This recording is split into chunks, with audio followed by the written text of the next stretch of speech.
لکھ دی لعنت تھوڑے تے لکھ دی لعنت بغیر تو بے حیاؤ شرم نہیں آئی تمہیں؟ اور آپ کو اندازہ ہے جس بیٹی کو 17 جنے دیکھ کے جاتے ہیں پھر جب اس کو انکار ہوتا ہے اس بیچاری کے دل پہ کیا گزرتی ہے حضرت؟ وہ کہتی ہے میں اتنی نہیں گئی ہوں، حالانکہ وہ جو مامی دیکھنے آئی تھی اس کو تو دیکھو، وہ ایک 18 سال کی خوبصورت بیٹی کو انکار کر رہی ہے یہ کہہ کے نک چھوٹا ہے، وہ ذرا مامی کو دیکھو، وہ بڈھی ممبئی کھسٹ بدصورت، اس کے چہرے پہ اتنی جھریاں ہیں، اور وہ ہماری 19 سال 20 سال کی خوبصورت بیٹی کو یہ کہہ کے انکار کر کے جی نک چھوٹا ہے۔ وہ کیا ظلم ہے یار؟ ٹھیک ہے کر لو ظلم جتنے ہوتے ہیں تم سے، لیکن ان قریب میرے رب کا دربار لگنے والا ہے،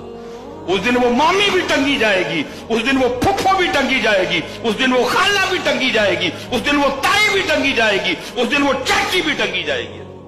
اللہ کی قسم ہے میں ممبر پہ بیٹھا ہوں، میں نہیں رشتہ دیکھنے جاتا، میں کہتا ہوں میں اوتھے لے کے جائیو جتھے میں ہاں کر کے اٹھنا جے، میرے کو نہیں جے اینڈ ہوندا ہے، میں اوتھے کھڑیو، میں نہیں جے میں ہاں جتھے ہاں کروانی جے میں اوتھے لے، میں بھی فیملی والا ہوں نا، ننیال ہے ددیال ہے سسرال ہے میرا، میں کہتا ہوں بھائی میں اوتھے لے کے جائیو، میں نہیں جے اے کہہ کے آنا کہ نک چھوٹا ہے تے اکھاں چھوٹیاں نے تے رنگ نہیں صاف، میں خود بیٹیوں والا ہوں بھائی، مجھ سے نہیں ہوتا۔